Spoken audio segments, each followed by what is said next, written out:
If the first game breaks, Smokey, you know it up, put on more steam. Protect our kickers, our quarterback, our lead, our ball game. All obstacles, block, cut, sides, 2 games after this win in. First shooting game, we're for the first play. Carry body, keep it every 6 minutes.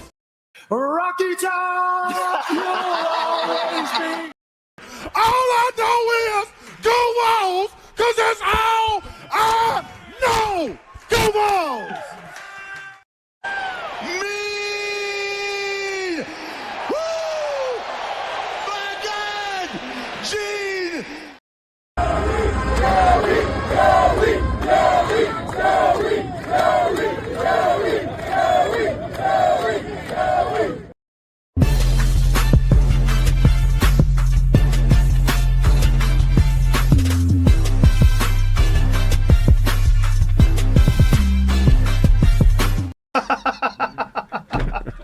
Oh my God, we should leave it at that. Okay. We should close with that. That is the mind blower of mind blowers. Good.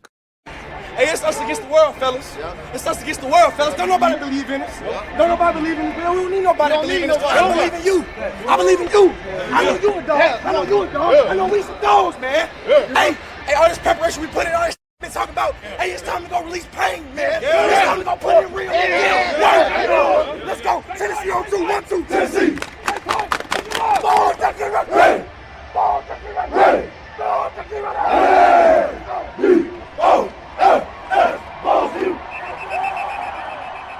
But you know what? Let's talk a little Vols. That is not me trying to take any shine away from the phenomenal channel Talking Vols, and my guy Boogie Bentley runs. So shout out to them.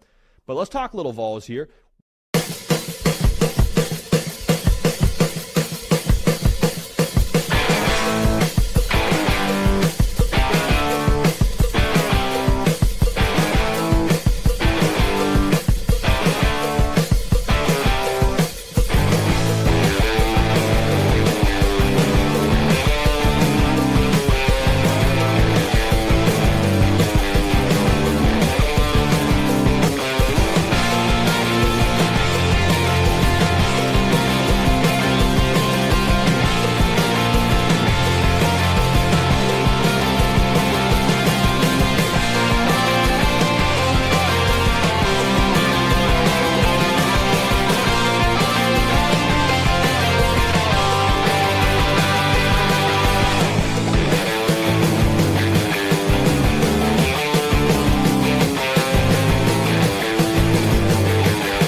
Welcome to the Talkin VAWLS Network. My name's Boogie Bentley. He is Coach J. Hope you guys had a great Thanksgiving. Coach is probably going to take a little grade A grounds coffee. Get everybody woke up, get the juices flowing this morning. Probably had too much to eat yesterday. Coach is a little under the weather, but he's going to give a good Butch Jones 63 effort, Coach. I know you're going to give that 63 effort today. You know, I feel like I'm in the boys to men voice, like we already talked about. I'm like, girl, just come back, girl. Whatever you do, come back. Come back. Oh, man. You know, I just know everyone calls out sick all the time. Foul calls out sick. Dauber calls out sick. X calls out sick. And there's no sick days the last game of the season, Boogie. No. There's no sick days. We got to set a standard. We're going to push through it, and we're going to give that 3-6 effort. I wish they would follow your lead and show up and do a little work around here, but they don't. They don't show up. They don't show up on time. They're always calling in sick. Why do you say call out sick? Why do some people say call out sick? Where I come from, it's call in sick. I don't get it. Makes no sense. No sense. I don't get it. Come on in, smash the thumbs up, share out the link, let somebody know we're live. As always, the morning show brought to you by gradeagrounds.com. Go to gradeagrounds.com. I said it twice in case you didn't hear it the first time. Grab some coffee, organized chaos. Little B is for blueberry. You guys already know the story.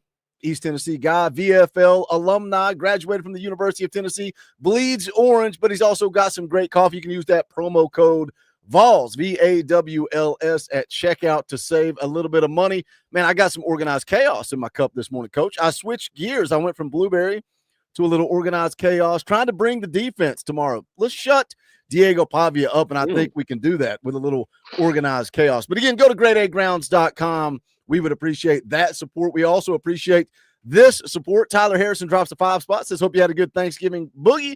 How did your smoked turkey turn out? Mine was very delicious. Just it took a very long time. LOL. Mine didn't take that long, but we just went with a 5-pound turkey breast. But let me tell you something, Coach. You brine it, you smoke it. That's the best turkey I've ever had in my life. Was that bone in or bone out? Bone in, but just the turkey breast. But I'm telling you, man, brine it, smoke it, good to go. It was maybe 5 hours, on the smoke. Oh, it was good. Good, man. Tyler dropped another 5 and said, good morning, Vol fam. Hope everybody had a good Thanksgiving. And thank you, Boogie, for everything you do. Do you think we can advance today? GBO, I'll look at it after the stream. We'll see. The little EA Sports College Football Dynasty. I'll let you guys know. Todd drops a 5 spot, says post Turkey Day Dorfy. Good morning, Vol fam. Shout out, Todd. It's good to see you in the chat. Randy Wilson gifted a Talkin VAWLS membership. You guys know the deal. We get 35 of those. We'll give away some free Talkin VAWLS merchandise. Is it a Black Friday sale if you guys earn it? We got 34 more to go. That link is in the chat. You can join, you can gift, you can do all that good stuff. We appreciate it. Let's get Hubs on here. He saw it. He believed it. But it's the Friday after Thanksgiving, Brent. We don't want to talk about the Gators yet. We want to talk about that Thanksgiving play. I have a feeling, judging you, following you, supporting you, being a Volquest customer as long as I have, I just envision that you have a huge family ordeal for Thanksgiving, and I bet the food is immaculate. I bet you're going 2-3 plates deep. What's the plate look like yesterday? I bet it's immaculate. There was 16 of us, I think. We were down a couple of people for illness. I guess they called out sick. That's got to be a West Coast thing. It has to be. It has. I mean, no offense, Coach, but it has to be a West Coast thing because in the South we call in to tell everybody we're not coming in. We're not calling out to tell them we're going out, whatever that means. So we went about 16 deep, multiple plates. We probably had about 7 desserts. Little apple stack cake. We had pumpkin pie. We had a chocolate chip pound cake. We had pecan pie. We had some cookies. We had a little apricot salad, which I consider a dessert. Then we did a traditional. We had ham, and we had a roasted turkey. And then I did 2 smoked turkeys, 2 smoked turkey breasts. And then I did a pan of smoked mac and cheese. And the smoked mac and cheese is pretty legit. I've gotten into smoking turkeys the last few years, using different types of rubs, trying to get that one all figured out. But we're getting there. It was pretty good yesterday, and we had deviled eggs and green beans and stuffing and broccoli, I guess dressing, and broccoli casserole or broccoli salad. I don't know, man. We had more. I mean, we had a table and a countertop full of food to work through. So if you didn't get full, then that's your own fault. We got nothing else for you. We could have fed a few hundred other people probably based on what we had. I was going to say 16 people rattled off about 25 dishes. You got a dish for every person there. I love the smoked mac and cheese. I got to get on that. Todd in the chat's he's a huge smoker. He's always telling me you got to get on that smoked mac and cheese. I got to try that. I got to check that out. Sounds like a good Thanksgiving though, Brent. Man, now I'm ready to just shut the stream down and go eat. How about you, Coach? I'm ready to go. I'm ready to go. I do have a Thanksgiving follow-up question, though. I'm going to steal a question, too. I'm going to ask 2 questions with my one question, Boogie. Number 1, where is Thanksgiving on the echelon of holidays for Brent Hubs? And number 2, is there a gross food after naming all those foods where someone brings it and you're like, I'm not eating that?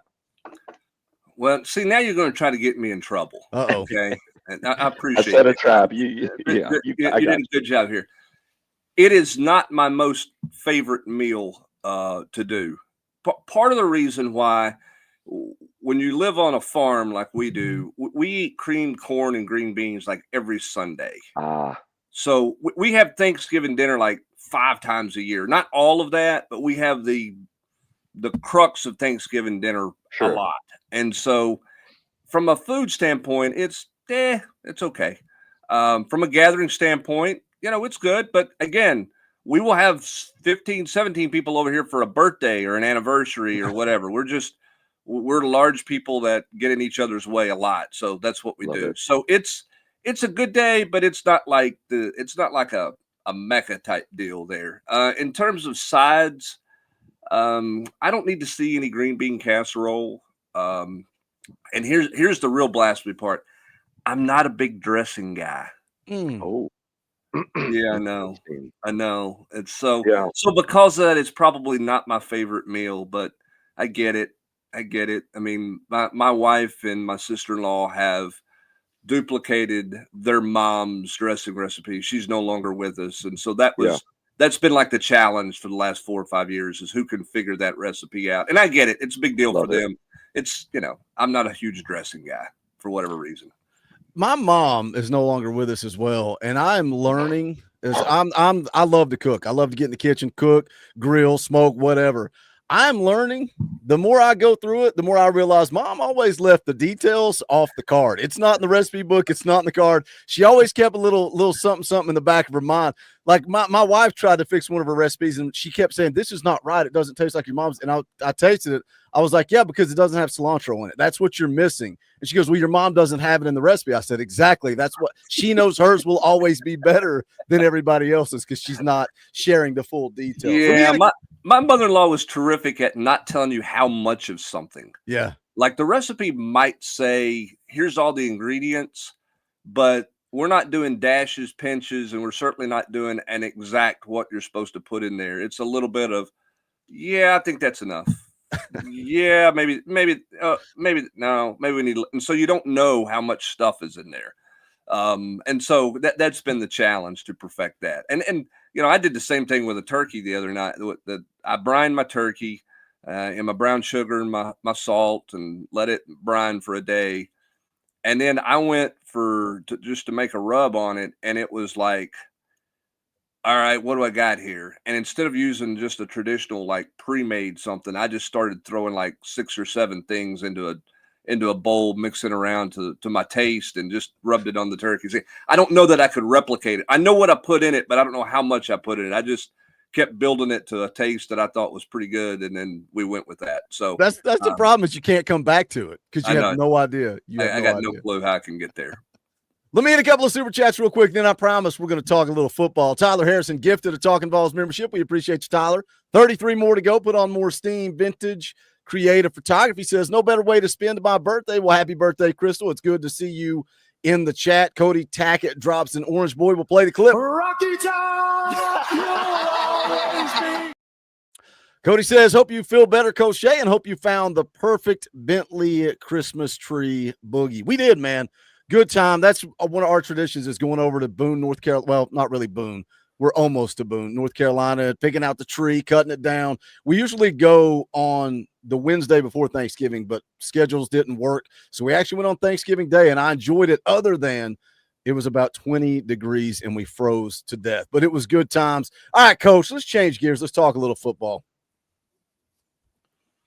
Let's do it. Let's do it, Brent.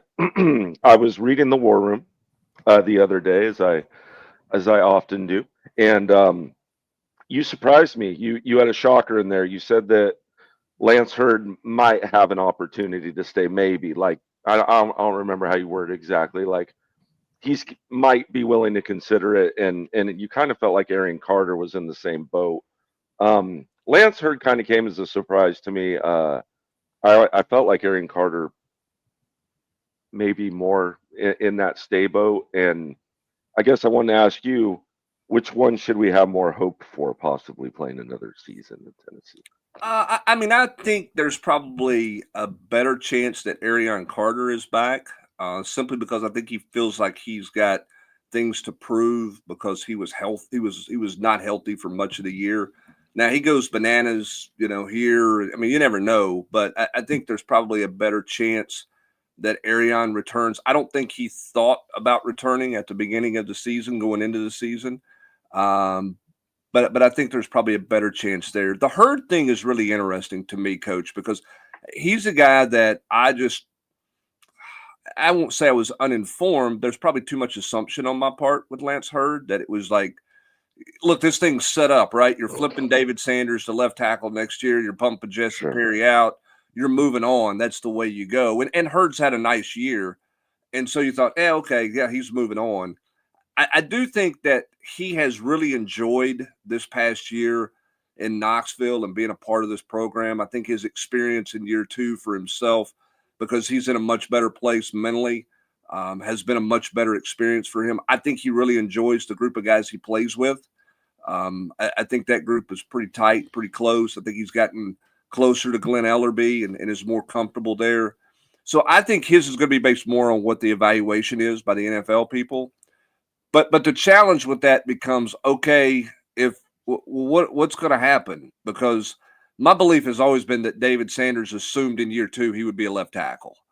And I think his agent assumes he would be the left tackle. So who's playing right? Who's willing to play right? Who's going to be the Darnell Wright? Who is going to say, okay, Darnell Wright was a top 10 pick as a right tackle. I can do what I need to do there. I don't know. So we'll see. I think it starts with where Lance Hurd's NFL projection is, and we'll go from there. But I do think that he's more open to it because his experience on Rocky Top this past year has been much better than his first year. You think you can sell kids on that in a day and age where a lot of people just say all they care about is money, all they care about self, which I don't buy into that. I think money is important and money does matter. But a guy like David Sanders and a guy like Lance Hurd, who is going to reach out to the NFL and see where he's at, I've been getting pretty excited the last couple of weeks looking at this roster for next year. Now, I know this coaching staff has a lot of work in front of them when it comes to retaining guys. Mike Matthews, Braylon Staley, they deserve a pay bump. Lance Hurd comes back. That's going to be some money. A lot of talk, a lot of buzz about Joey Aguilar. I think his name being attached to the lawsuit shows me, hey, I'm at least looking here, showing some interest here. Do you think you can sell guys on, hey, man, look at the opportunity that's in front of you if you come back to Tennessee? We have an opportunity to do something special on Rocky Top in 2026. I don't think it's hard to sell guys. I think it's hard to sell the people around the guys. And the people around the guys are businessmen. Yep. And they're looking at it as they're unattached. It's just like kind of a consultant for someone. Those people are nameless and faceless. Okay. So there's no emotion into it. So for the agent, there's no real emotion into Tennessee, right? They don't have any emotion. They don't have any attachment to Josh Heupel or Glenn Ellerby or teammates or anything like that. So it's different for them. They're just looking at it from a business standpoint, and their business is, where do we make the most money? Okay. I mean, left tackles make more money, then you need to go be a left tackle somewhere or go to the league. Now, what the challenge for college age kids, and it's a little bit of a challenge for NFL rookies, to be honest with you, but the challenge for 17 to 22-year-olds and their families is this is the first time they've ever dealt with agents. This is the first time they've ever done it. And sometimes they get lost in the fact that they hire the agent and they're in charge. And the agent can dictate a lot because they just assume the agent has 100% their best interest involved. And I'm not ripping on agents, but they just view it that they think the agent understands where they are emotionally, mentally, how it feels, where they want to be. Whereas the agent's just looking at an offer sheet. Where do I have a better offer from? Where do I get the better deal from? It's just like you go buy a car book. I mean, if you bought from the same car dealership for however many years, you're probably going to go back to that dealership because you have a relationship. But if Coach moves into your town and goes and buys a car, he's just going to go get the best deal because he doesn't know who anybody is. He doesn't have a relationship with anybody. That's the challenge, I think, that you deal with in this day and age of getting someone to buy in, whether it's a position change, whether it's a guy coming back for another year, because the agent's just seeing it as a black and white deal. Go ahead, Coach, and then I'll jump in. I was just going to have a quick follow-up question on the War Room, which is one other thing that surprised me in there, or maybe not surprised me. I guess it's par for the course. But Legend Bay, of course, flipping to Ohio State. You drop in the little nugget in that War Room that Celeste Moa will be at the Ohio State-Michigan game. Where should our panic meter be at? Well, I think anytime a guy takes a visit this late in the process, that you're always your radar's up and you're working it. Now, here's the thing: that news that we had today in the War Room, is not surprising news. So Tennessee's known about it for, over a week, that he was planning on visiting there and that he was going to, take a trip there. And so we'll see. I mean, they have some family up that way, so some of that makes a little sense in that regard. But we'll see. I mean, I think that, again, he's saying all the right things to Tennessee, but he's also not going to be at home this weekend waiting on signing day on Wednesday. So you always got your antenna up to that for sure. I'll go ahead and do this right now. Coach is talking about the War Room. What is the War Room? It's where Volquest drops all the inside nuggets on a Friday morning, actually late Thursday night, early Friday morning. Volquest.com, Brent, you guys have a Black Friday deal going on right now. Tell us about it. Well, it's real simple. If you're a new subscriber, you're not a current subscriber to Volquest, you can jump on and you can get 50% off an annual subscription to Volquest. That includes the On3 network, which includes all of Chris Lowe's work and Brett McMurphy and all the national stuff work. And I mean, there's coaching carousel stuff going right now. It's going to get crazy, probably starting tomorrow when we all figure out what Lane Kiffin's going to do, if there's going to be news there. Where's Penn State going? What are the fallouts with assistant coaches? All of that. So it's not just that you're getting Volquest. You're also getting all the On3 national guys. You're getting all the Rivals recruiting guys, as well as the On3 recruiting guys, as well as our recruiting coverage as well. The value for a Volquest subscription right now has never been higher in my nearly 30 years of doing this, 23, 24 years of doing this site. There's never been more value to having a subscription to our site than there is right now. So, and there's never been a greater deal. To get it for 50% off today is perfect. So it's easy to sign up. It just takes a few minutes and you're off and running and you're set up and good to go, and you will not miss out. You will not regret, particularly at 50% off. We don't do this deal very often. So it's a great Black Friday opportunity. I hope everybody will check it out. We've said it a million times on this channel. I've been a paying customer. Coach Jay's been a paying customer for a long, long time. That's the best plug I can give it. Marcus for 5 says, Dorfy, and who doesn't like dressing? GBO beat Vandy. Shout out, Marcus. We appreciate you. Appalachian Adventures for 5. Yo, dude, you want to go to a game tomorrow with me? Got a ticket. You can do the lives on the phone on the way down and back. Seriously, though, this is the worst part about the way that we do things. Brent, you get to be in the general's house every time Tennessee plays a home game. I'm going to sit in this little goofy arcade to cover the Tennessee game. This is the second person that's offered me free tickets, and I have to say thank you. I appreciate it, but I have to cover the game here from the Talkin Vols studio. I want to get back to this team, man.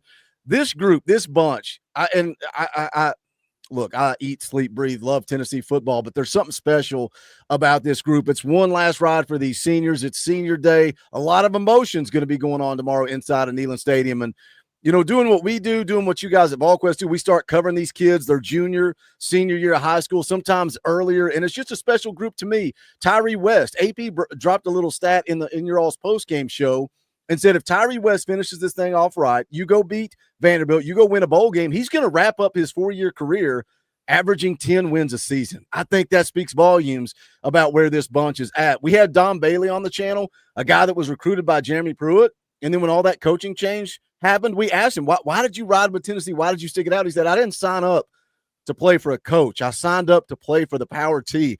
Don Bailey, man, is a guy that I'm going to miss seeing on that sideline, seeing on that field. Who are some of the seniors on this team that just stand out to you as you've covered this football team? Well, I mean, I think that you're just thinking about guys who have been here a long time. Now, there's some transfers in. Like, I am a huge Colton Hood fan. Colton Hood has one of the best personalities of anybody on this program, one of the nicest guys you'll ever meet. But he is an absolute dog when it comes time to play. I think Joey Aguilar has immersed himself into everything Tennessee. I mean, Joey's always walking through the complex. Even like he walks by the media on days that he doesn't do media, and he'll just stop and chit chat for a minute about whatever. We may talk about his golf game or whatever it is. I mean, got a really good personality. But I think when you think about the long-term guys, I mean, I covered Bryson Eason, and he was a middle linebacker when I first started talking to Bryson Eason when he was in Memphis. And I mean, I think Bryson Eason will go try to play in the National Football League. I mean, I do. But Bryson Eason, when you talk about Mecca football for Bryson Eason, is playing at the University of Tennessee. That's his high water mark. That's the most important thing for him, is being a part of Tennessee. Don Bailey, his best friend, same way. Those guys have created a bond.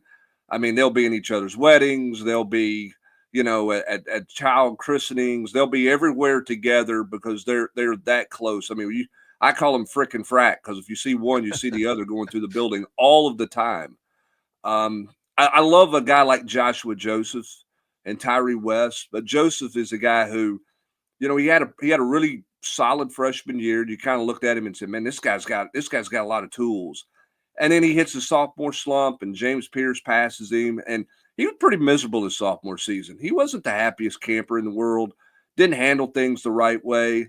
But, man, he's just continued to mature and grow and has developed into a really nice leader, one of the good dudes. There's a lot of guys like that on this team, man. There really are. The thing about this team that maybe I like more than anything when you talk about the entire team is I just think this team likes to compete. They just like to put the ball down and go play. I mean, they really do. They don't mind practicing. They don't mind preparing to play, and they love to play. And I think they'll be ready to play tomorrow. They were certainly ready to play in Gainesville when everybody's like, well, there's nothing left to play for. And I mean, do they even really understand the streak and all those things? Man, they just wanted to play. They wanted to go out and try to take somebody's soul in a football game. And I think that's, the fun part of this team. And that's certainly what they're going to try to do tomorrow when Tennessee and Vanderbilt get together. And maybe the most intense Tennessee-Vanderbilt game we have seen, certainly that I've covered in my nearly 30 years of doing this. Yeah, I was going to ask you, I mean, I think you killed it with that, Brent. I think players, especially on a team that's fun and likes to play together, just want to go compete and don't really get caught up in all the hoopla that the fans and the national media and the local media might get caught up in. But how big do you think this game is for, the overall perception of the Vols, not only nationally, but at home with the fan base? Well, you don't want to lose 3 games at home in the regular season. Okay. No. So that's from that standpoint, that's big. It really is. Nationally, yeah. I mean, does it win you over a bunch of national people? Probably not, because some national people are going to say, well, it's Tennessee, they're supposed to beat Vanderbilt. But right now, a lot of national people's narrative is Tennessee hasn't beaten anybody. They haven't beaten anybody that counts. And you play your schedule, and that's your schedule. And they didn't get one of those 3 they should have gotten, whether it's Oklahoma, Alabama, or Georgia. So, yeah, I mean, does it change all of that? I don't know. I mean, for some, it's always going to be, if you win this game, it's still going to be, well, what might have been? Had you made a field goal? Had you not thrown the pick? Had you coached it better against Oklahoma, you're a playoff team. And you know what? I don't disagree with those things. I mean, I don't. But those are in the past, and this is your next opportunity, and you've got a chance to ruin their best season. They have talked a lot. I mean, a lot. Tennessee they didn't need posted reminders of what was said in the offseason. They've known it all week long. They've known it all season long. I'm telling you right now, I'm not saying there's going to be a pregame brawl or anything like that, but there will be officials, game management people on high alert to keep people separated, to make sure this team's warming up on this side of the field and that one's on that side of the field. There'll be a lot of messaging from the coaching staff about keeping your poise and keeping your composure, because there'll be a lot of jawing in this one, and this one's going to have a bunch of intensity. And Josh Heupel's got the greatest pregame, easiest speech that he wants to have. He can take it a million different directions, but it's all going to center around the fact that, they have talked all summer about beating you and owning your state, and they're in your house. And I don't need to say anything else, because Boogie might get up and punch through one of his arcade machines there by the time I probably will. But I mean, you know what I'm saying? I mean, this is an easy motivation deal. The challenge is to manage your emotions and handle that for 60 minutes. That's the challenge, I think, really for both teams, but certainly Tennessee. No, you're getting me fired up, because Diego Pavia, man, he's a guy that I've downplayed all year. The last 3 games, he's played pretty good football. He's played exceptional football, Boogie. Listen, here's where Diego short selling him. Here's where Diego Pavia is. John Wilkerson dubbed Jeff Shepard. You guys aren't old enough to remember Jeff Shepard, the former Kentucky basketball player who made all these 3-point shots. John Wilkerson dubbed him a punk. And John Wilkerson's point in that was if he played for you, you would adore him. But because he plays for somebody else and plays for a rival team, you can't stand that guy. If Diego Pavia, all these people that hate on Diego Pavia, if he was your quarterback, his bravado would be cool. But because he's not, his bravado is awful. And you can't stand every bit of it. Here's where Diego Pavia is now compared to a year ago. He is a much better passer. He is a much better thrower of the football. He's not an athlete playing the position. He has become a quarterback, and that's Tennessee's challenge. They can go vertical.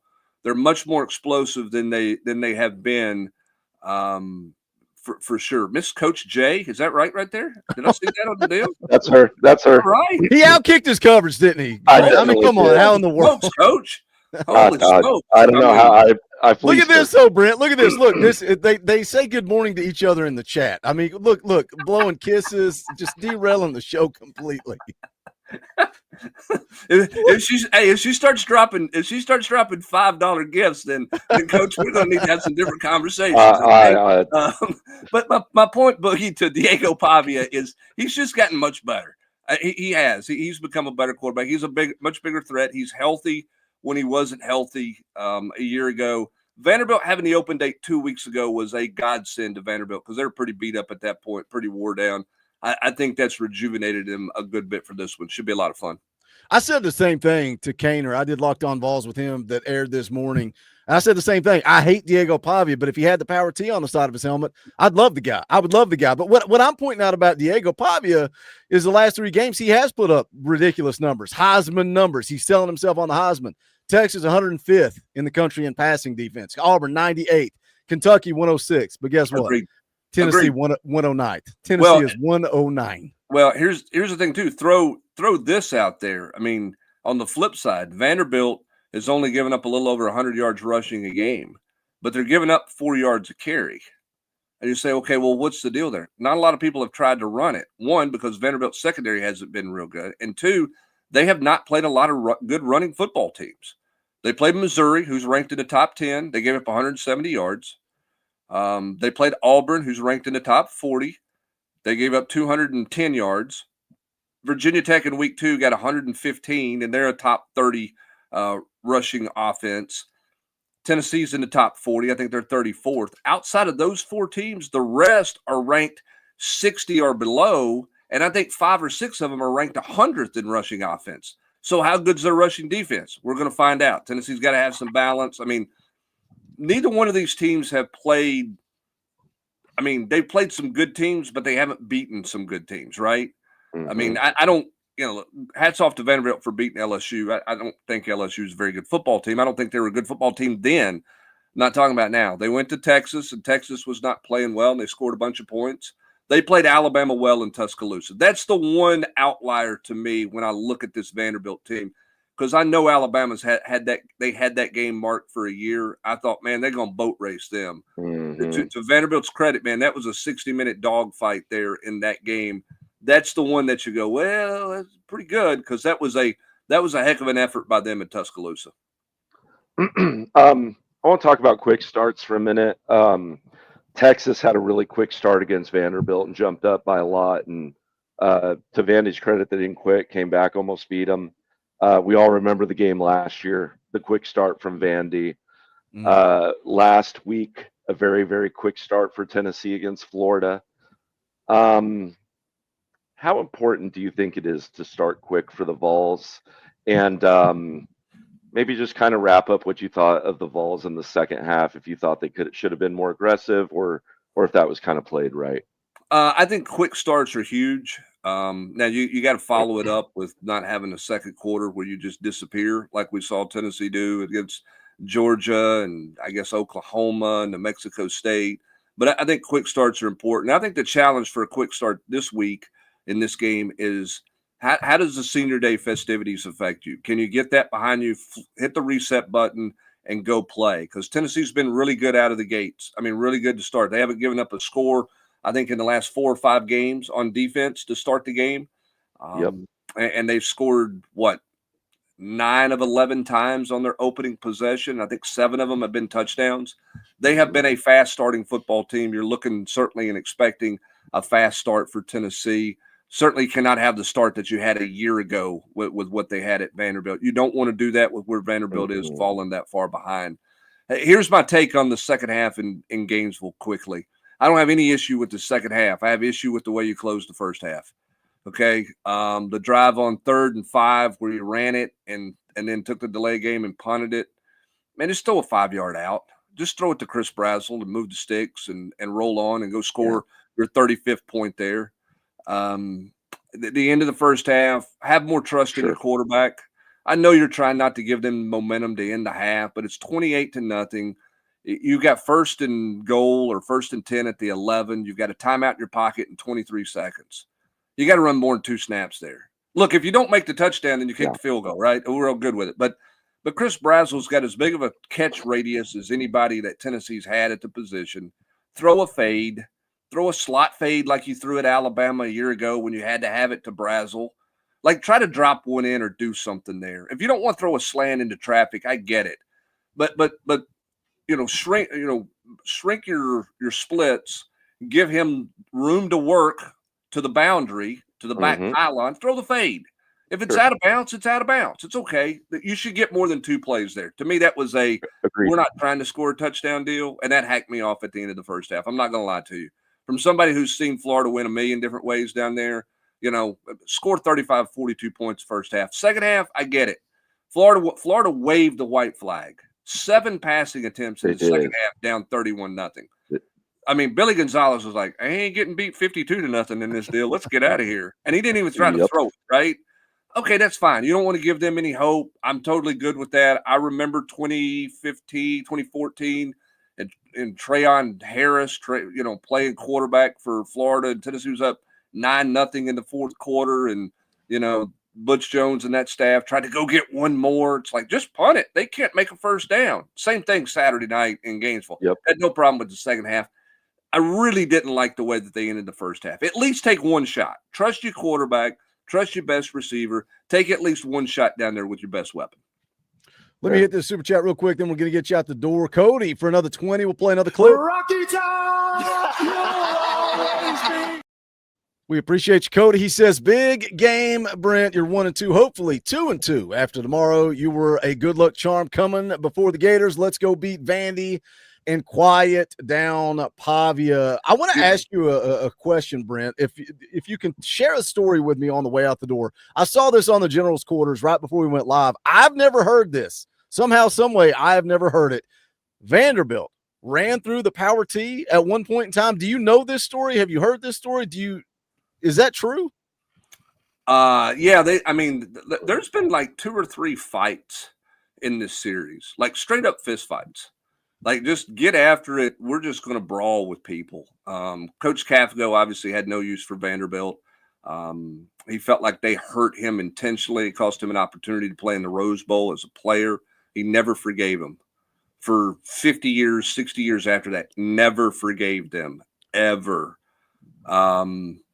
There's some old guard, even Saturday night in Gainesville, that as soon as that hit 000, there's some old guards still are affiliated with Tennessee, and immediately they didn't even celebrate that win. Immediately it became Vandy Hate Week.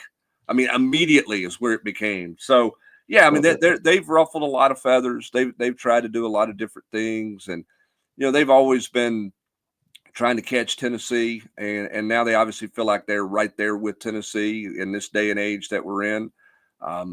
That's why I say the emotions of this one are going to be really fascinating to watch early in this game. Who settles in and plays the game and doesn't get the goofy personal foul penalty? Who doesn't jump off sides because they're over eager?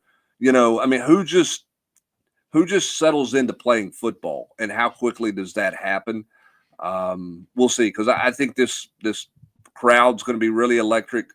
I think both teams are going to be beyond jacked up. So who gets themselves under control?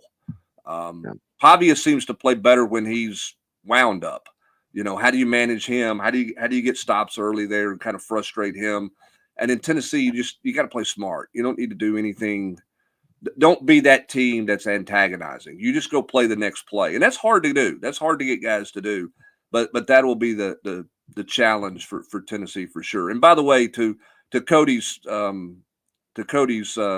message there, and certainly appreciate him supporting you guys. Cody, I'm surprised they invited me back. I'm on a 1-game heater. You know, that might have been a walk-off, right? Just hit that one and walk off. But Boogie said, "Hey, we want you back." So here we are. Blame Boogie. Don't blame me, Cody. Oh, no. He turned it on me. He turned it on me. Hey, last Friday after you left, Coach says, "Hey, remember that Texas A&M game? You remember 31-0? What if Tennessee's up 31-0 at the half, and then they fall apart?" And I'm sitting here looking at the score at the half. Carolina, going, yeah. Oh, no. Oh, no, this is a problem. I'm not going to lie to you, Coach, and this is my battered Vols syndrome. Yeah. I never post during the game because I'm doing the Vol Network sideline stuff. Sure. But I'm sitting there at the half, and I've got a post written that says, "All right, guys, give me all the smoke. I've earned it. I'm starting to believe whatever." And I got ready to hit send at the half, and I went, "Nope, not yet." Nope. So I get midway through the third quarter, and I'm like, "Nope. Not going to do it yet." So it was sometime in the fourth quarter. I finally posted it like, "All right, you can give it to me now." They're not going to score. The reality is it was over at the half. But for those of us who have seen, 95, and we've seen 2014, which I recently referenced, and other games that, you had to see the clock kind of keep dwindling down. And the cool thing is, when Tennessee went out on the field the last time with 8 minutes to go, the message from the sideline was very clear. And that message was, our defense doesn't step their foot back on the field. And that was an old school Philip Fulmer into a football game right there. Josh Heupel doesn't do that. Tennessee doesn't play that way. Florida was done. There were turtles on their backs, just kind of kicking in the air. And Tennessee just said, "You know what? We don't want to play any more defense. We'll just end the game with the ball." And that's exactly what they did. And it was fun to watch. And, I don't think this one's going to play out that way Saturday. I think points are going to be needed tomorrow. Red zone defense is going to be a huge stat line in this game to keep an eye on. Who can get stops, force field goals instead of giving up touchdowns. This game's going to play out much different because Vanderbilt's a much better team than Florida, and their program's in a much better place than Florida, who's trying to hit the reset button. And who knows where they reset to if Lane Kiffin's not coming there this weekend. Yeah. All right, Brent, it's always a good time hanging out, talking a little ball with you. Go check out Volquest.com. Take advantage of that Black Friday sale. All I know is if they go out and they beat Vanderbilt on Saturday, we're going to be talking to you heading into that bowl game because you are going to be on a heat. Brent, it's always a good time. Enjoy your day, and we'll catch up soon. All right, thanks, guys. Take it easy, Brent. All right, we'll keep the train rolling. We appreciate you guys watching. Tim Rice said we got 250 people watching and only 72 likes. Have you not hit the thumbs up? I envision the chat's been kind of quiet. A lot of people in here hanging out, talking a little Tennessee football, listening to us talk Tennessee football. The chat's kind of quiet, but Coach, I just envisioned, he left. Now it's just me. Now I was going to talk about you guys in the chat with your feet propped up on your recliner, just watching on the TV because it's Black Friday. You don't have to be at work. And now Coach Jay's like, you know what? Screw this. I'm going to the recliner. I'm just going to listen to Boogie Talk for the back half of the show. Hey, we appreciate you guys tuning in. Smash that thumbs up. That takes you 2 seconds. We would appreciate it. Other ways you can support this channel is hit the join button. It's down there in the chat, or besides subscribe, it's only $1 a month to become a member of this channel. You can also gift Talkin VAWLS memberships. We got a long way to go. If we get to 35 gifted memberships or new members, we'll give away some free Talkin VAWLS merch, or you can go buy it. If you buy it now, you're going to have it in time for Christmas. Bonfire.com/store/Talkin VAWLS. We got the brand new coffee mugs, Tennessee tumblers with the Talkin VAWLS logo or the TN theme logo. We've also got Christmas ornaments. The Christmas tree is up in the Bentley household. You can go get a Buck Fama Christmas ornament and hide it on your Christmas tree. Don't tell the wife, just hide it. I think that's a lot of fun. A lot of you guys are starting to pick those up, and we appreciate it. But hats, shirts, hoodies, whatever you want, we've got it. Rivalry shirts, parody shirts, just Talkin VAWLS logo shirts. We have a shirt that reminds Coach Jay that he is muted. You can get it all at bonfire.com/store/Talkin VAWLS. Also, a reminder, tomorrow we'll go live an hour before kickoff for the tailgate show, fan call-in show, and then we'll be live immediately following the game for the post-game show, so make sure you tune in for that as well. I guess we'll get Foul Ming in the house. I was starting to think, Foul, you overslept this morning. You were just cruising cruising on into the show. I just get sucked in. I mean, how great's Brent Hubbs, man? He always brings the juice, always brings the heat, always got an answer for your questions from Thanksgiving to Vanderbilt to Florida to Vandy running through the tee. I never heard that story, so I was just enamored there for a minute. I don't think he got what I was talking about, because he immediately dove into just the rivalry. But somebody posted on Volquest, and it says, "Were you there the day that Vanderbilt ran through the tee?"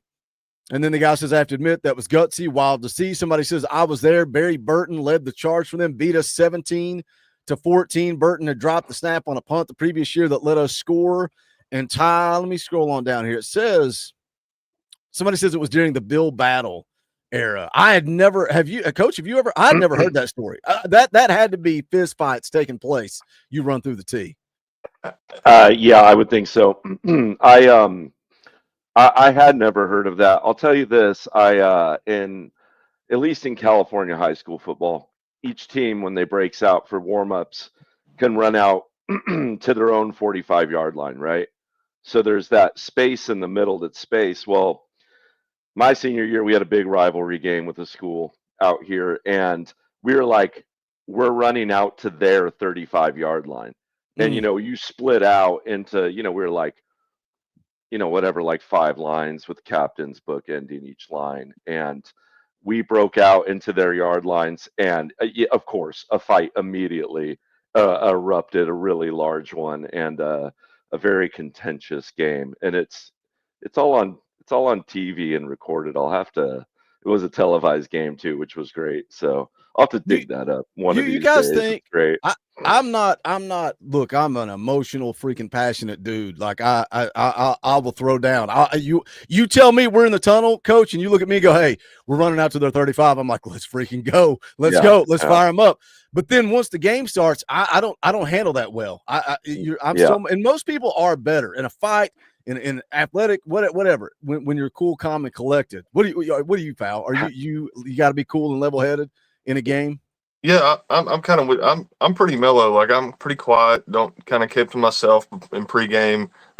Didn't have to do like the rah speech, but I'm getting fired up the whole time. If we're in the tunnel or juiced, we're doing the pregame. I'm running with you. I'm going. We're fighting. Whatever we want to do. But once the game starts, it kind of slows down, because it's almost like, I don't know if it's just muscle memory or what you fall into there, but it's just like, now we're going back to like, this is what I know how to do. This is what I'm supposed to do. Let's take care of business. And a lot of that, like a handful of times, I got a little too carried away, if you can imagine that. But in a game, you get almost too fired up, but it was always over the dumbest things. Like, you get that penalty that was a no call, or you get that somebody takes that cheap shot that just takes that extra level there, and you're just like, you get a little carried away for a minute. So I had a handful of those, but for the most part, I was always just chill, calm, cool, collected. Let's go take care of business. I'd rather hit you with my pads and make it count than get thrown out or something like that. So, but you got to have a little mixture of both. I like a little pregame fire. Man, I think this game's got that edge. I've kind of got more juiced up. I've never been excited about a Vandy game. Even last year, I mean, it was like, okay, whatever, they're talking. But this year, man, like, I could see it. I could see a little fist flying. I could see a little juice. And it's like, if you're not going to the playoffs, are you really risking having to sit out the first half of that bowl game? Is that really going to keep you from doing what you want to do? So there might be a couple extra 15-yarders out there this week, but you can't give up the game on something silly like that. You can't let yourself get so out of character that you give up and get a 4th down stop or something, or a 3rd down stop, and give them a freebie. I think each possession is definitely going to count in this particular rock fight. There's so many layers to it, man. Right? Like you talking about last year. Last year, it was Tennessee trying to get to 10 wins. It was Tennessee trying to get to the college football playoff. It's easy to go compete when that's the case. Now you're in a different role, not like almost like you got a little bit added pressure. As weird as that sounds, added pressure, because you own Vanderbilt. You hear everything that Diego Pavia says, and when he talks about running the state, it's like, well, you're a clown, right? You're a clown. You're 0-4 against Josh Heupel. We own the rivalry. We dominate you, but you're saying this crap. Now, guess what? The pressure's on me. Because if you say it and I go out and whip you, it doesn't matter. That's what was supposed to happen. But if you come in and I slip up and I get beat, boy, the pressure suddenly shifts to Tennessee when Diego Pavia starts running that mouth and flapping those gums and doing what he does. He's going to come in saucy. He's going to come in chippy. I think this game, I'm with you, Fowl. Like, I'm almost a little bit more jazzed up and energetic and ready to go punch somebody in the mouth over this Vanderbilt game than I am the Florida game. What about you, Coach? It's not – we don't consider this a rivalry game because we own them. But dang it means a little something extra coming up. And senior day on top of it, like Hubs talked about, just adds emotion to it. It's a big rivalry game because they're good this year. Yep. Right. So all the players are extremely aware of this. That they're just hip to it. We talk about all the time. They read everything. They see everything. They're younger than we are. I don't know if you knew that, Boogie. They're younger than us. All I got to do is listen to it talk, and I'm like, what did he just say? That goes to Scoops too. Scoops texts me something. I'm like, I don't know what that means. Yeah, he has to explain it to me. Exactly. You don't want to know what he said. Just save that for Tuesday night. They are much more hip to social media and all this than us. They know what the score is, but I think it's fun to play spoiler. I like being in this position. I think the Vols have a good amount of momentum going into this, and they should just be able to play loose and free. And like Brett talked about, go out there and compete and have fun. And when you're doing that, you're winning football games, in my opinion.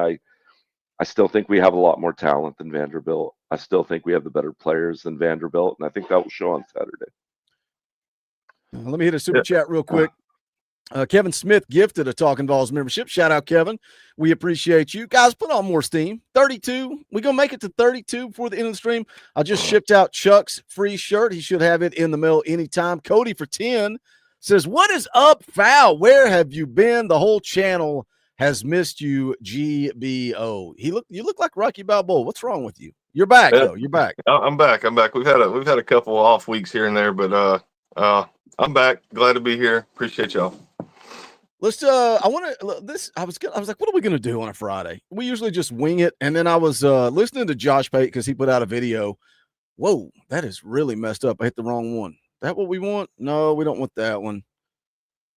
That's what we want right there. I was listening to Josh Pate because he put out his prediction, and I was like, man, he kind of nailed it. He kind of nailed the talking points that I wanted to get into with you guys. So we'll let Josh Pate kind of lead us through this thing. He's talking about everything that we just mentioned, the fact that college football playoff is on the line. It's backwards. Tennessee's trying to play spoiler. Diego Pavia's ran that mouth. And then he kind of talks about a couple of keys here, and I think it's something we can get into. The total in this game, 65.5.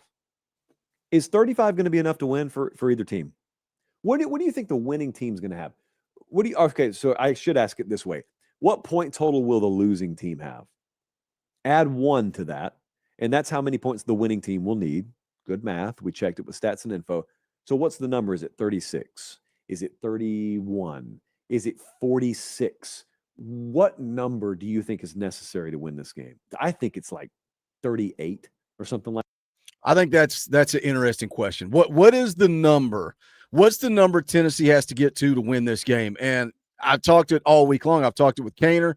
Hubs got into it a little bit there. Diego Pavia has been hot the last 3 games, but you look at the last 3 games, the defenses they're going against are absolute garbage. And I think you would have to be blind to not see that Diego Pavia is padding stats. I've talked about that throughout the course of the week too. You look at what Diego Pavia has done in SEC play up until the last 3 weeks. And again, the last 3 weeks, you're going up against defenses that are really bad, specifically against the pass in the 98th, the 104th, 106th. But again, I also mentioned Tennessee is worse than all 3 of those. They're worse than all 3.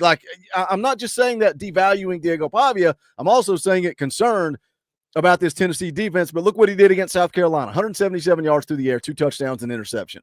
Look what he did against Alabama, 198 yards, a touchdown, and interception. LSU, 160 yards. Missouri, 129 yards. And then all of a sudden, you go up against Texas, Auburn, and Kentucky, who have struggled against the pass, and you're throwing for 365, 377, and 484. You've not done that all year long. That's not normal for Diego Pavia. That's what he's done the last 3 games. But you look at Tennessee, too, up at the top of the country in scoring offense. I think they lead the conference in scoring offense. I think it's going to be an interesting matchup. I think we are actually going to see that shootout that we've expected in some games. I think it could come down to Joey Aguilar versus Diego Pavia. Foul, what's the number? What is the number you have to get to?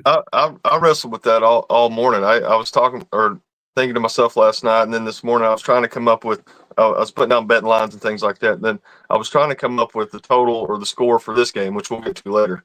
But I was really curious. I was like, man, what's it going to take? Because you think, okay, well, Tennessee, we're averaging, whatever points there, and you're like, can we get to 40? And then you start thinking, okay, well, this Vandy defense is a little bit better than maybe we thought or expected. And then you're like, okay, can we get to 35? And then you start second guessing and saying, well, can we hold Vandy to 35? The way they've been playing lately. So I think my number is 35. Like I kept wrestling back and forth with it. I go like, can we go like is 31 enough? Does anybody feel like if Tennessee's up 31-0 at half, coach, can we pull another? Would you feel comfortable getting through that second half, holding them to under 31? I don't know. I think it's 35 for me. If Coach Jay's the defensive coordinator, after we put a couple really hard lickings on Pavia and he's no longer in the game, I think 21 gets it done. What about Tim Banks as defensive coordinator? Banks is the D coordinator. No, I kid. I've been kind of on this truck that Tennessee's defense has been getting a lot better over the back half of this season, and I do believe that. I think against the run, it's really, really obvious and apparent how much better this team's gotten. I think, having David Hobbs back and finally in game shape has started to emerge into the superstar that we knew he would be. I think, Jackson Moy has his legs back under him. He gives you that depth that you need. Of course, Big Dom and Bailey have always been there. And I do think pressuring Pavia is good. I do think there's a world where Tennessee holds this Vanderbilt offense a little better than we think. Will they hold him for 60 minutes? That's where I have my doubts, right? That's where I have my doubts. I hope we come out aggressive. I hope we play tight in our coverages. I think if we sit back and just let Pavia pick us apart all day, it'll be a long day and we'll need a lot of points. So I think a lot's going to go into the scheme and strategy of this game. I think 31-35 gets it done, somewhere in there. I think this defense can play well enough. If once again, and it's an if, I'll hedge my bet. You can they don't sit back and play catch. What you got? 31-35. Okay, yeah.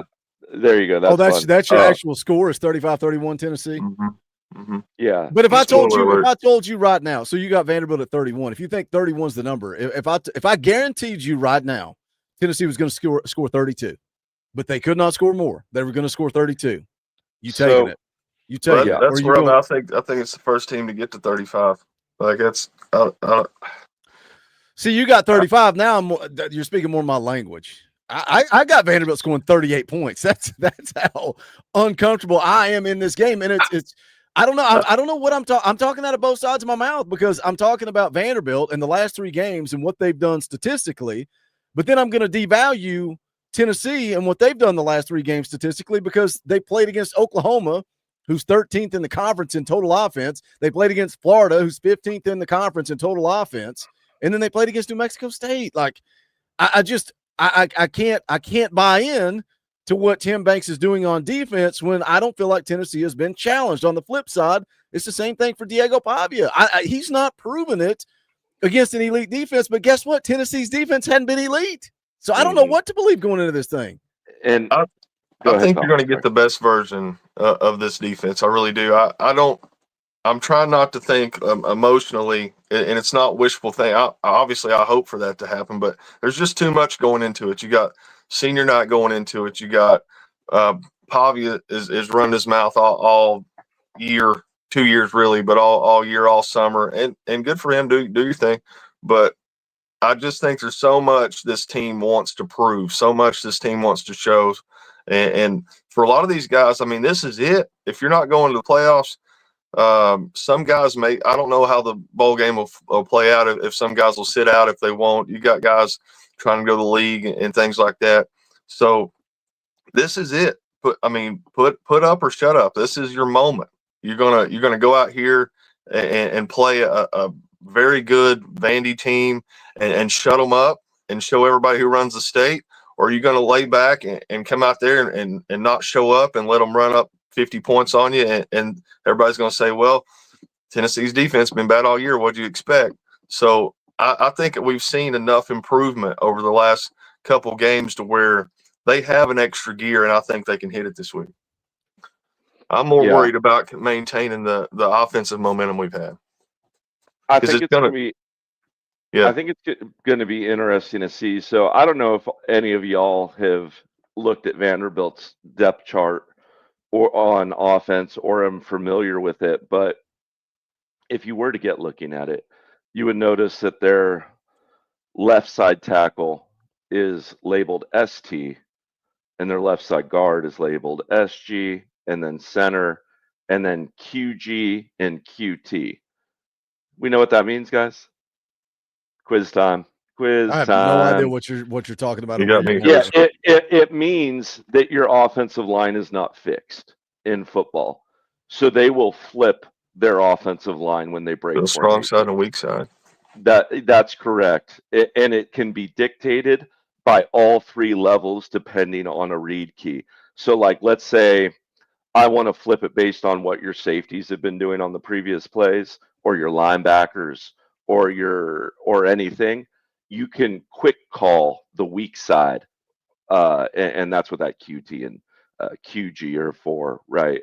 So you can flip them to give you an advantage, so to speak. It's interesting, but it can have falters against teams that are really deep, from left to right on the defensive line. And I thought this really hurt them last year against Tennessee. I mean, it took a while for it to show up, but I think it's a talking point that I haven't heard anybody talking about. But I think none of us that sit in front of a microphone have any clue what you're talking about. Sorry. No, I love it. You said I was back in. I'm like, strong side, strong guard, strong tackle. But when you said Q, I don't know the Q, quick tackle, quick guard. I'm going to guess most people in the media have no idea what you're talking about right now. Well, so because generally in football, when you say QT, it means on the quiet, right? But in this sense, with the offensive line, they flip their strong and their weak side, correct, depending on a hot call that is dictated usually by one of the three different levels of your team and how you're playing and what you want to do on that specific play. Now, and you can watch it this game. You'll see, what does Tennessee do? Do they flip their D-line?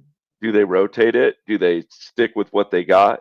It's just something to keep an eye on and something that you can kind of watch, just for a little football fun. I don't know. I'm weird. I don't see how that is I would think that it has just as many cons as it does pros. I think it'd really be defensive specific, like who you're facing. It's not for me. Yeah, but I get what you mean. If you had that one elite edge guy and nothing else, like I could see flipping to that guy. But if they're balanced at all, and I feel like Tennessee's defensive line's pretty solid across the board, I don't see the advantageous edge there at all. But I mean, if that's what they do, that's what they do. Most SEC teams are pretty balanced. Well, interestingly enough, if you're talking about pulls, then you might have the quicker guy or the faster guy you need to pull to the play side. That would make sense. There are advantages to it. Interestingly enough, they stopped flipping them in the Texas game at halftime because it was hurting them. So I do think Clark Lee has gotten rid of some of his stubbornness of doing it compared to last season, but just a little, like I said, storyline that I didn't really see anyone talking about this year outside of the Vanderbilt. Good stuff, Coach. Breakdown, guys. Let me catch up with the chat. We Own Texas Retro is here. Gift of the Talkin VAWLS membership. Shout out Retro. We appreciate you, brother. Tyler Harrison for 5 says, shout out to Smokey 11. I will miss you running out of the tee and hope you have a peaceful retirement. Hopefully that won't bring us bad luck. GBO, that poor dog, man. That poor dog just couldn't get it together. Like it got to the point with, wasn't he just running out of the tee and then they were just taking him back to the locker room? Like he could not. Yeah, just way too stressed out. Yeah, could not handle too noise sensitive. Maybe we could just get Retro to go out there and bark for us. I heard Georgia fans just bark all the time. We can get him out there. He'll bark. Put a leash on? Little like Smokey. What's the little thing we put on Smokey? That little jacket. The jacket, the little blanket. We'll make Retro one, and he can go bark for us. That's what. Well, see, you would need it because what I've heard is Retro runs a 4.540, but he's not yet proven. He'll beat everyone out the tee. He'll lead the way. If you only knew, I wish somebody would have videoed this. Although I think Retro did video it. He said he ran some specific 40 time, and I said, I don't buy it. He goes out and humbly, like a man, Retro texted me and said, you were right. I couldn't do it. So I shout out to Retro. Sub 5. Is it sub 5 or sub 6? Dude, he can't run a sub 6 to be realistic, right? He can't run a sub 7. Foul, he can't run a sub 740. I never ran that. I was the Will Brooks of middle linebackers. I knew where to be and how to be there, and I could arrive fast and hard, but I did not have 40-yard speed. I had that 5-yard burst, but 20-yard burst? Nah.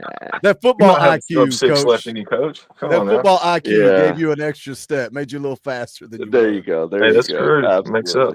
Let's hear more. Diego Pavia is facing the number 111 pass defense. Joey Aguilar is facing the number 113 pass defense. Pavia against Texas, Auburn, and Kentucky averaged 408 passing yards, 70 rushing yards, put up a 15-1 touchdown to INT ratio. Joey Aguilar, 5 games of 3+ passing touchdowns. Problem is, he got 4 games of 2+ interceptions, which means Joey Aguilar's profile is about what you would have expected if you watched his career to this point. That's what he's been this year for Tennessee. The Tennessee defense versus running quarterbacks is what I'm really focused on here. I watched him against Taylon Green in Arkansas. Taylon Green gave him some trouble. He didn't rip him, but 17 carries for 63 yards and a touchdown. John Mateer carried it 16 times for 80 yards and a touchdown. And just consider this spot. Consider this moment. This is one of the biggest games in Vanderbilt history. Emotions going to be a key in this game. But running quarterback, the way Vanderbilt attacks you vertically, Joey Aguilar, is this truly going to come down to who is the better quarterback? Is it Joey versus Diego, or is it, Coach? Is it going to come down to Diego Pavia's legs? That is a huge concern for me. I know we like to talk about beating them last year. Diego Pavia was not anywhere near healthy in that game, not even close to healthy in that game. I just feel like this has the making for a shootout. Can we keep up? You got to play him aggressive, which that's why I made that comment earlier about putting lots of hits on him. And I mean, when they're running zone read, you got to make sure you attack that mesh point, get a hit on him. Don't be stupid and pick up a personal foul, but put hits on him as the ball releases on time, right? Nice legal hit. We all know how these refs are nowadays, but put a good legal hit on him. And then know who your spy adjustment is, right, on the field. I like Aaron Carter being spy. I like Pilati being a spy. Spillman being a spy, and be multiple with your spies. That's the thing. Like, I hear a lot of fans say this, man, you gotta have Aaron Carter spy the whole game. Like, offensive coordinators dream of you taking one linebacker and making him the spy the whole game, or one safety, or whoever, right? Like, it is a D coordinator calling in plays. You're going to call in spy, whatever your signal is. Let's say it's, goggles or something. And then you're going to say who does it, right? You're going to have a signal for who's spying on that play, right? Like, you don't want to keep it the same. You want to mix it up every play. So, keep your spies multiple. Keep your blitzes well disguised and multiple. I don't like too slow of delayed blitzes in this game. I hope not to see many of them. I want to see straight line show and goes and all that kind of thing. But just keep the spies multiple and keep them plentiful. I'm not saying you have to spy on every play, but you've got to keep them multiple and have them out there consistently. I'm also curious, like, because of the nickel situation, if we'll be back to the 4-3 or if we'll go back. But I would imagine nickel. They're going to attack vertically. They attack vertically. I would think we're back to nickel. Do you not agree with that, Coach? I would I agree that we'll be a nickel, but I would mix it in. Like if you have a good running down and if they're in the right set for it, you know, like based on their personnel, I wouldn't be afraid of it either. I think we showed out in it. And look, the 4-3 is not quantum physics. All right. Like at its base, it's a defense that we all learned growing up playing Pop Warner, right? That and the 46 and the 52 and the 4-3, right? So why did you just rattle these kids, our defensive playbook? You just rattle off everything that I love about college football. Exactly. And it's real easy to play. But they are going to spread you out. How much do you trust that secondary? Because I think if when we are in the 4-3, they have to have at least 2 tight ends in for us to be in it, in my opinion, in this game. But I think we will see those looks from Vanderbilt in this game.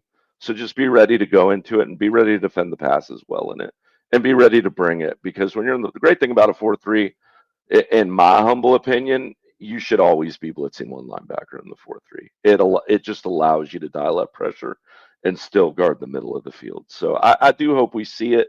I just think the nickel will be more prevalent. I did like how just in the 4-3 there that we can kind of cover that middle a little bit better. It didn't put the linebackers in such an island. Now, granted, they should be able to do it. I'm not covering for them here, but like it just allowed for that spacing. It just seemed like we could cover that underneath. But like you said, Vanderbilt's going to go vertical, so that might be null and void point.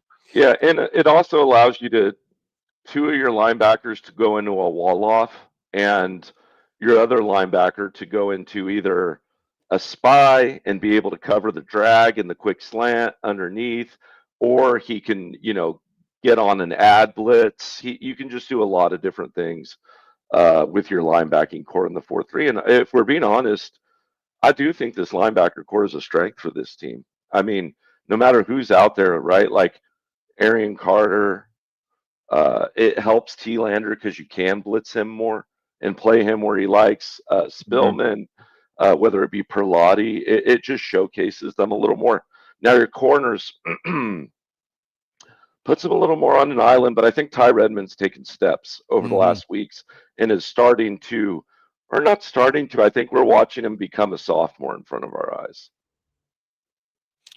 Yeah, I agree. When Powell was talking about, riding with 4-3 and the deep, or maybe Coach, you were, that's what I was thinking is Ty Redmond's come along, man.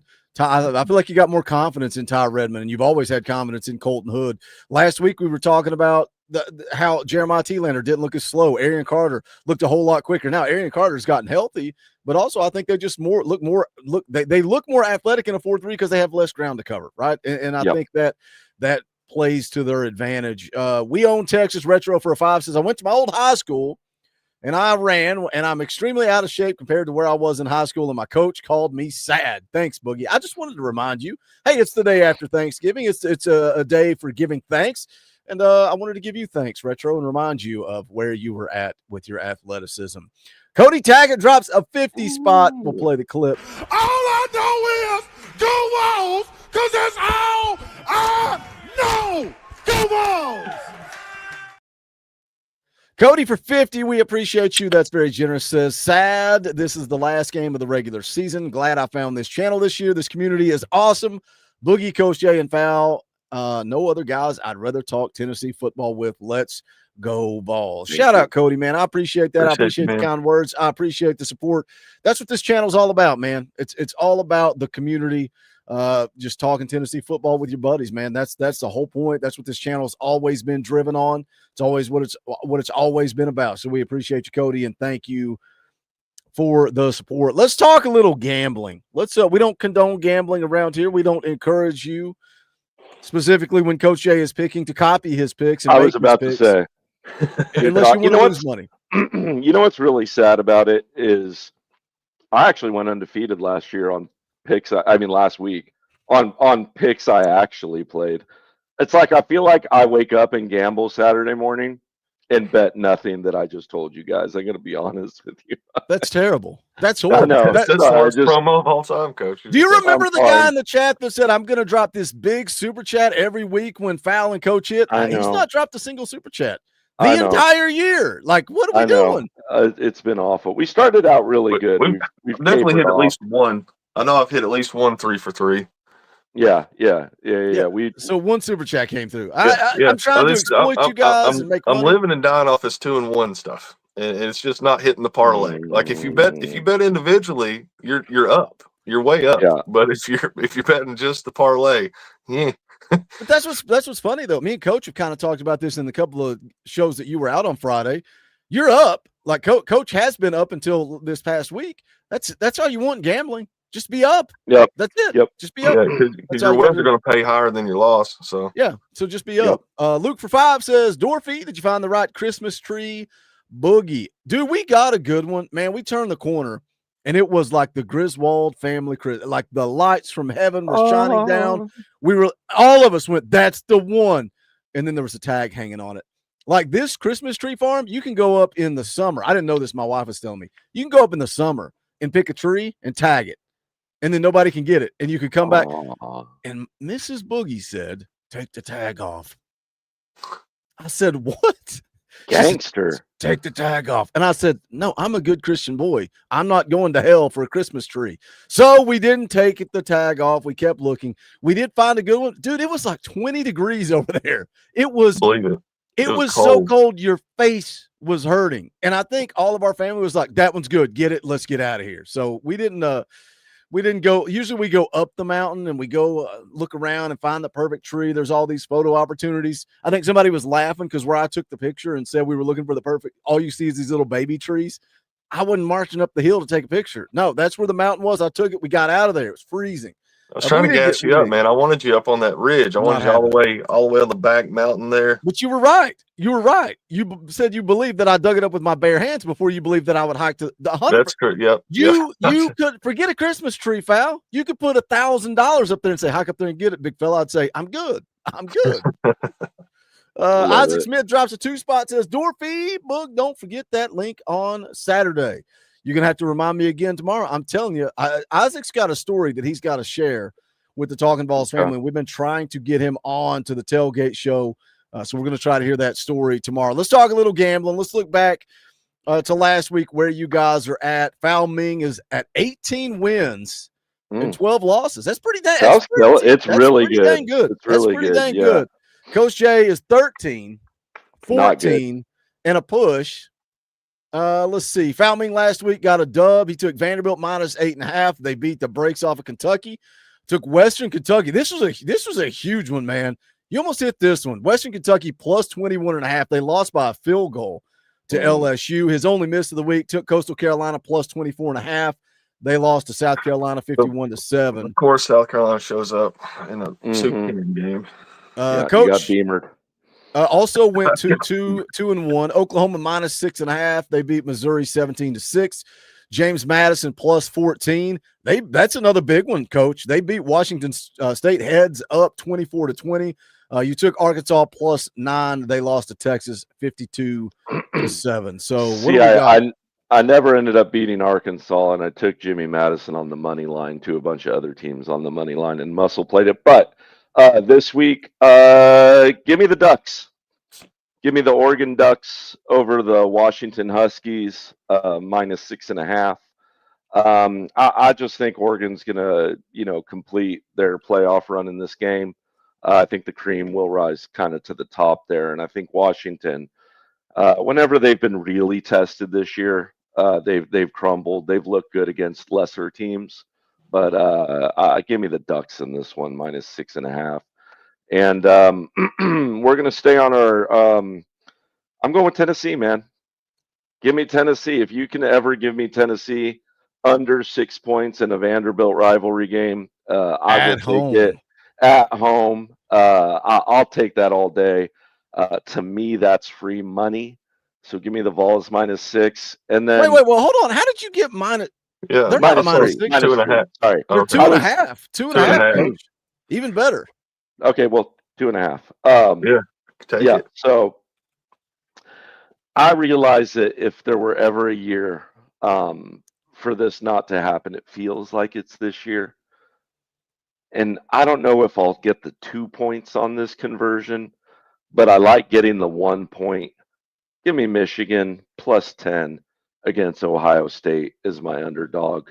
I think they'll cover the 10. Don't know if they'll win, but 10's a lot in that rivalry if you look at the history, like a real lot. Yeah, I'll start right there because that's my dog as well. I took Michigan. Oh, nice. I was on ESPN, so I had it 9.5. If you want to give me 10, I'll take 10. Whichever one we'll agree on. And then because I just that game's too tight, right? That could go either way. I mean, by all logical thinking, Ohio State should blow them out. Right. But I mean, at Michigan, all the hoopla that's went on, it's almost like Alabama, Auburn, which weird stuff happens. So, and in the snow, apparently, I think it's like 80% chance of snow. Might slow down that high-powered offense of Ohio State, make it a dogfight. Yep. So, yeah, give me Michigan on that. Then I went to Texas A&M at Texas. This Texas is playing better. They're playing the best ball they've played all year. But I think Texas A&M is just too good. And they've been beat up on the last couple of years when maybe they should have won a game or two. So I think Texas A&M finally gets over the hump, and I'm taking Texas A&M -2.5. I think if they win that game, it's going to be by more than a field goal. If they really turn it on, the South Carolina game might scare some people away there, but I think that was just looking down on an opponent. I don't think they're going to come into this game thinking they can just walk over Texas. So. At Texas, so I think they want to prove a point, and I'm going to take. I really wanted to take the Tennessee game. I really did all week long. I even said I've not done it all year. I had the promo build up. I'm like, I've not done it all year, and that today's the day. And I'm like, I'm not jinxing us. I'm not going to be the one. I'm not going to take that heat. If it happens, it happens. I'm going to step back and watch it. So I took an ex-volunteer. I'm taking Ole Miss -7.5 at Mississippi State. I think all eyes on Kiffin. He knows it. He basks in it. He loves it. He wants to put on a show and prove a point. I don't know. We'll see if he can. But if there's ever a time when he knows everybody in the country is watching him, this is it. And I think he'll put every point he can put on that board this week. So, and they're fighting for a playoff spot potentially because there's going to be some wishy-washy stuff with some maybe like 2 lost teams or something. So, that's a lot of points in an SEC game, but I think you'll get it. I'm going Ole Miss -7.5. So can you sub-question real quick? If you have something to interject before we get into this. No, go ahead. I had to say it. So how big of a meltdown will some of our fans have if Golish beats Tennessee? Oh, at Arkansas. Scorched earth. Yeah. There is a small little fraction of panic meter that will almost celebrate it. And that's they'll what use that as an opportunity to promote Coach Golish over Josh Heupel. That's what you're right. That'll happen. There are people that were celebrating his hiring. There were people, and look, I want Coach Golish to have success. I do until too. he plays Tennessee, and then I hope Tennessee puts 100 on him. But there are people that are pro Golish at this point over just being a Tennessee fan. It baffles me, man, and it's got to be a. By the way, Joey's up for coordinator of the year. By the way. Yeah, isn't it the Broyles Award that Tim Banks was in the mix for last year? Yeah, wow. Yeah, it's crazy. 2 years in a row we've had a coordinator up for the Broyles Award, but and we wanted to fire both of them in those exact years. Yep. So yeah, wild. It's wild. I was going to see if I could get you guys to disagree. UCLA +21. Are you taking USC or UCLA? USC. Usually that game's closer than people think too. But Nico with the recent concussion and broken rib, I don't think they should even be playing him. I know they have. I kind of think it's been bad coaching malpractice on their end for playing him that injured. You just can't favor him with those severe injuries. certainly. You agree there? Well, I didn't know the injury thing, so that definitely changes my opinion. If he's that hurt, that's a wrap. I was hoping yeah, I could get you all to disagree. We got people sitting out here for almost a month over a stinger, and he's got a concussion and broke rib playing. That sounds something fishy there. I saw some buzz about him to North Carolina too. You think that's an option? I've said it on this channel, and I won't beat around the bush. And I know he won't do it because he's too loyal to him, but I just wish he would flip a certain person in his camp, the Bird, and head somewhere and go play for himself. And wherever those chips would land for him, they would land, but at least they would land. If nothing's changed, I don't see him leaving the state, right? Like, I mean, if it's still a family-oriented thing and he wants to be close to home and all that stuff, and because obviously the whole point was to make more money, but you didn't do that. So I don't know. I wonder if the plan was to make more money. We jumped in the portal and it's like, oh crap, there's not more money. That didn't work out the way we thought it was. Somebody will pay him. I mean, that's out there. Sure.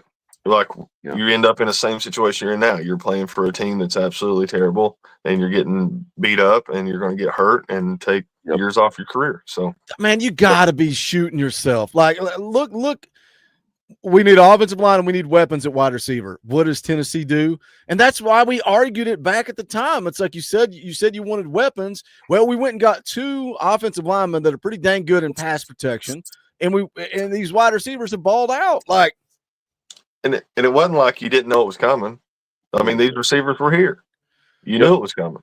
Yeah, I mean, what if allegedly you thought they were better than the receivers you had playing last year? Yeah, who knows? Who knows? Wow. I mean, it's not like we brought somebody in that along with Joey. It's not like we brought in Razzle when Joey got here. So you knew that was coming, and the linemen were here. That's one of some of the earliest pickups we got. So, I don't know. What about Lane Kiffin? Can I get you guys to disagree on Lane Kiffin? Is he going to LSU or staying at Ole Miss? LSU. I think he's going to LSU. Dang it! I want you guys to disagree so I can have a bonus gambling question. A bonus gambling question. Okay. I think it's going to be really fun to watch a meltdown, Florida, because they are convinced they're getting them. If you go on their YouTube channels, which I never do to troll them, but if you were to do it, you would know. Miss J does it. But they were talking. I pulled her into the dark side the other week, guys. My bad. But they are convinced that Lane is 100%. It's already a done deal. But I think he's going to LSU. I just do. Is that even real? Like, is Florida even, I know at one point Florida was in the conversation, but now it just seems to me like it's either LSU or he's staying at Ole Miss. But then Florida fans still think he's going to Florida. Is that? Florida was the pick until LSU came open. Right. And then it's like, okay, everybody knows he's going to LSU. Then all the LSU stuff's going on and the AD and the governor and all that stuff. Well, that's kind of started to die down because I think now this is I don't know if you call it hearsay or what when it comes from other podcasts or that cover national media and stuff. But some people that do YouTube just lie and they can say right.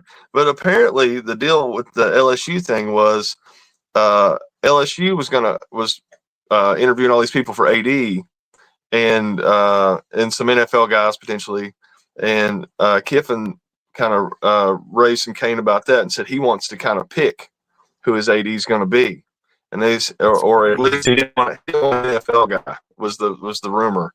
I don't know if any of this is true. I'm just telling you what I heard, and that he either wanted to pick his AD or that he didn't want an NFL guy. He wanted somebody he's more comfortable with or whatever. So all that being said, they instantly like cool, whatever it takes, and stopped all the AD interviews. Now, I don't know, and that put him back in, he's back on top of LSU's board, or LSU's back on top of his board.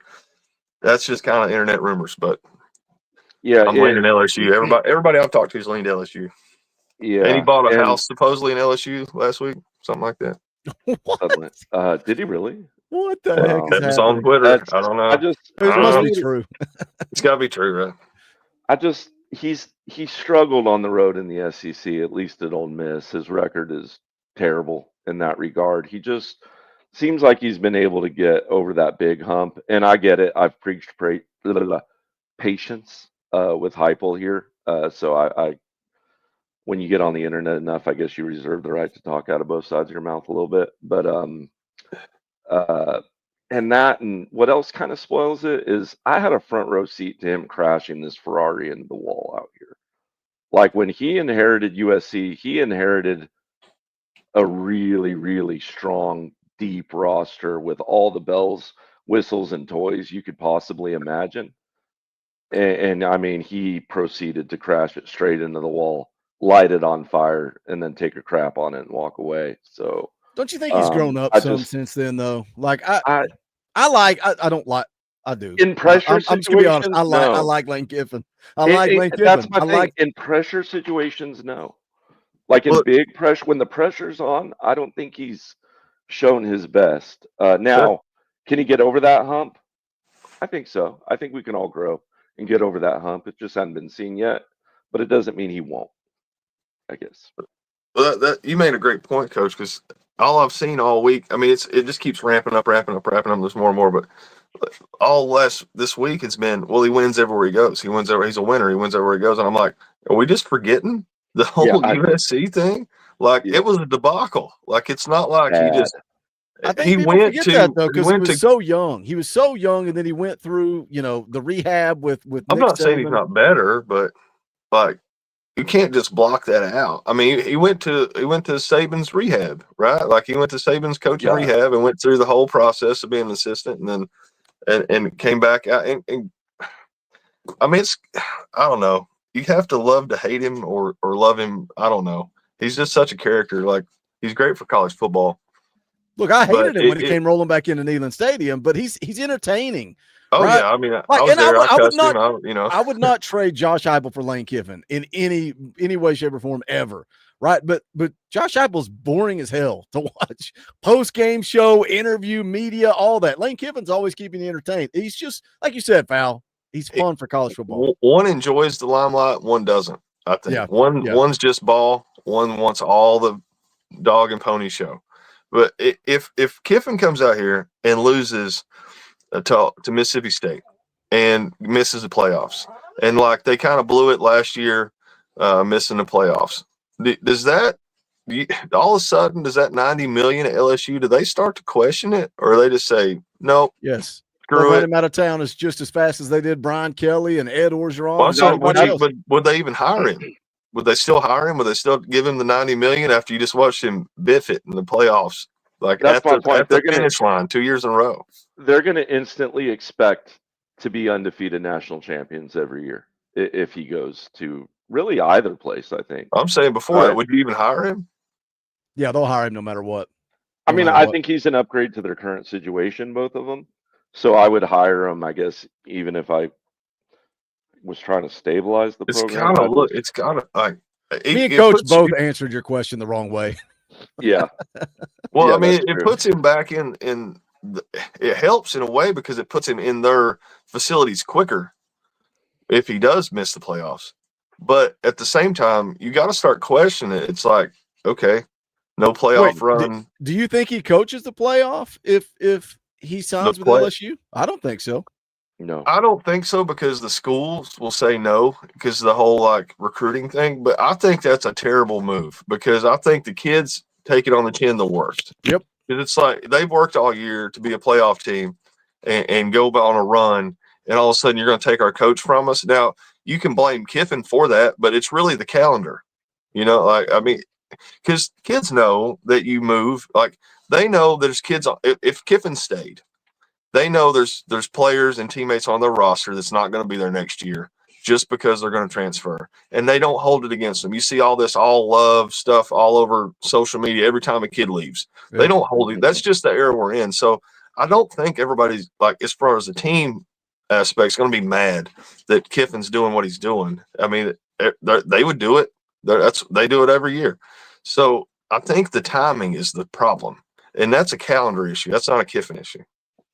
I did not have it that we were going to talk for 15 minutes about Lane Kiffin, but it's all my fault because I was trying to make you all disagree so I could add some bonus gambling points, but we're not going to do it.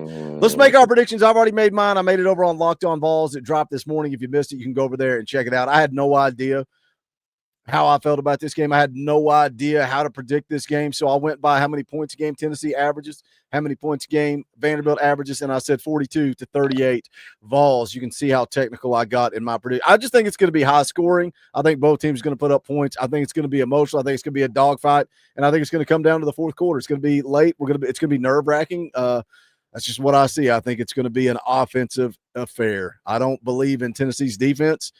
And Vanderbilt's defense sucks too. So, Fowl, kick it off. Give us your little blurb and your score prediction. You've already given it. Yeah, well, spoiler alert, I gave it out early. It was 35-31 Tennessee. But I think it's going to come down to who can apply more pressure on the quarterback. And I think we're both susceptible, but I think I favor the Tennessee defensive line to put pressure on Diego. And I just want to get into this kind of mundane, just back and forth and kind of frustrate him like Brent mentioned earlier and just keep somebody in his face constantly. You can't let you can't let him escape and keep drives alive on it with his feet and things like that. But I think if I had to lean one way or the other, I'm leaning Tennessee defensive line, and I really think it's going to come down to which quarterback has a cleaner pocket, which quarterback has time to do the things he wants to do. Joey's calm, cool, and collected under pressure, but he's shown signs that he'll put the ball up for grabs if somebody's in his face. So I think it's going to come down to that one statistic, and I got to lean Tennessee. Coach, what do you got? Yeah, I think the quarterback pressuring him, keeping an eye on him's extremely important in this game.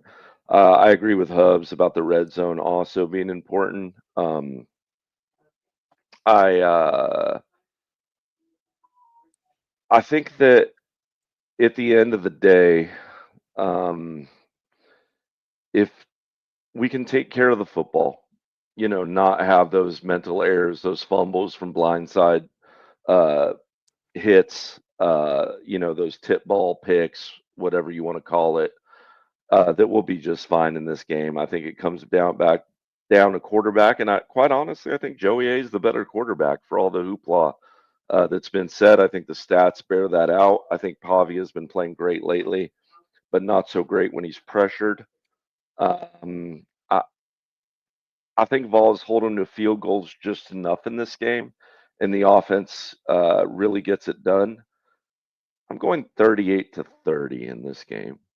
A bit of an odd score, but like I said, a couple field goals from Vandy. Give me the Vols 38-30. I like it. It's been a fun Friday. I almost said Monday. Friday morning show, man. Almost an hour and 45 minutes on here talking a little ball. Always a good time to have Brent Hubs in the house, and we backload the show with Foul Ming. If you haven't hit the thumbs up, smash the thumbs up on the way out the door. We would appreciate it. We'll be back tomorrow, an hour before kickoff, doing the Tailgate Fan Call-In show. We'll be live immediately following the game, and then we go into off-season mode. I'm still going to do the day after video, bright and early on Sunday morning. We're going to do the Sunday night show, and then it's off-season mode. Early signing day is next Wednesday. I didn't think about that when I booked my tattoo appointment, but guess what? We may just go live. We may get the four horsemen back together. We have not streamed together since the season started. So it may be the three of us and Vol Scoops. He covers recruiting like none other. We may jump on here Wednesday night. I don't know. I'll talk to the boys. We'll see how signing day plays out. We may go live Wednesday night and kind of recap the day on Wednesday, 7 o'clock, Talkin VAWLS Live. I think that sounds like a good idea. Off-season mode. We'll go live when there's news to talk about. We'll be dropping videos. Bowl game. Whatever bowl game is announced, we'll go into business as usual for that. We'll do a Monday morning show, a Friday morning show, all that good stuff. But just stay dialed in, subscribe, click the bell for notification. You won't miss it. For Coach Jay, for Foul Ming, my name's Boogie Bentley. This is the Talkin VAWLS Network. Go Big Orange.